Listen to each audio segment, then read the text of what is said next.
Lo pernah dengar nggak tentang hantu nenek-nenek yang suka nyulik anak kecil di Banten? Mukanya serem, rambutnya aut-autan, dan badannya penuh luka kayak habis terbakar. Namanya, Nenek Grondong. Cerita ini bukan cuma isapan jempol. Banyak warga yang ngaku pernah lihat sosoknya, bahkan kehilangan anak secara misterius.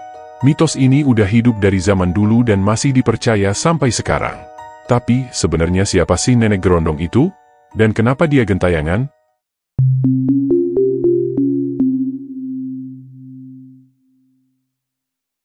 Cerita tentang Nenek Grondong berasal dari daerah sekitar Kabupaten Pandeglang, Banten.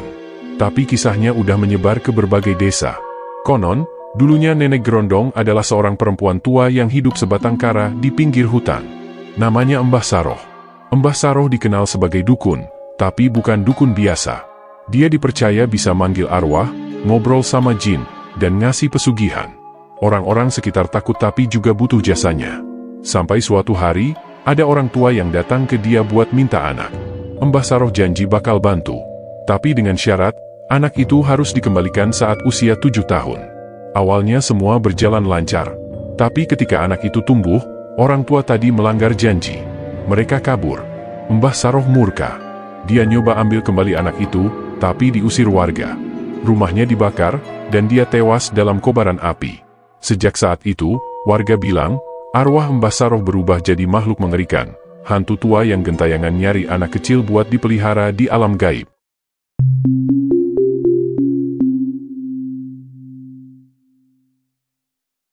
Orang-orang yang pernah lihat Nenek Grondong ngasih deskripsi yang bikin merinding. Dia muncul malam hari, biasanya di dekat sawah, pinggir sungai, atau sekitar kebun kosong. Rambutnya panjang, kusut kayak nggak pernah disisir. Mukanya rusak kayak melepuh, dan badannya bongkok. Yang bikin serem, dia sering muncul sambil bawa boneka kayu atau buntalan kain. Katanya itu boneka pengganti anak yang diculik. Beberapa warga cerita, sebelum anak hilang, mereka suka dengar suara nyanyian nenek-nenek. Nadanya lirih dan kayak lagi Nina boboin bayi. Nina bobo, oh, nanti malam nenek datang ya, begitu katanya. Ada juga anak-anak yang ngaku sempat diajak jalan sama nenek baik yang bawa makanan dan janji kasih mainan. Tapi begitu ketemu lagi sama orang tuanya, anak itu linglung. Nggak inget apa-apa, dan tangannya megang boneka kain bau kemenyan. Di beberapa desa, warga percaya, kalau lo dengar suara perempuan tua nyanyi di malam hari, lo harus langsung nutup jendela dan bakar daun kelor. Karena daun kelor dipercaya bisa nolak gangguan makhluk halus termasuk Nenek Grondong.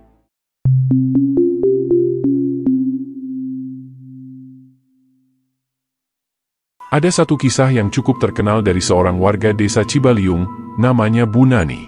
Waktu itu, anaknya yang masih 5 tahun, tiba-tiba hilang dari halaman rumah sore hari.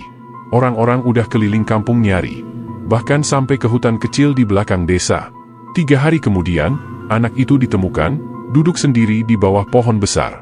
Diam, kotor, dan matanya kosong. Ketika ditanya, anak itu cuma bilang, aku diajak nenek main ke rumahnya. Banyak mainan di sana. Yang bikin ngeri, di samping anak itu ada boneka kayu kecil dengan rambut dari ijuk dan baju sobek-sobek. Bu Nani langsung bawa anaknya ke orang pintar. Kata si dukun, anaknya udah hampir dibawa sepenuhnya ke alam gaib. Untung masih bisa diselamatin karena warga bakar dupa dan kelor di seluruh sudut rumah. Kisah ini tersebar luas, bahkan masuk ke acara radio lokal dan jadi bahan cerita saat malam Jumat. Beberapa orang bahkan ngaku pernah lihat sosok perempuan tua berdiri di depan sekolah SD sore-sore sambil manggil-manggil anak. Entah beneran hantu atau cuma cerita rakyat, buat nakut-nakutin anak kecil, satu hal yang pasti. Legenda Nenek Grondong udah jadi bagian dari budaya lisan masyarakat Banten.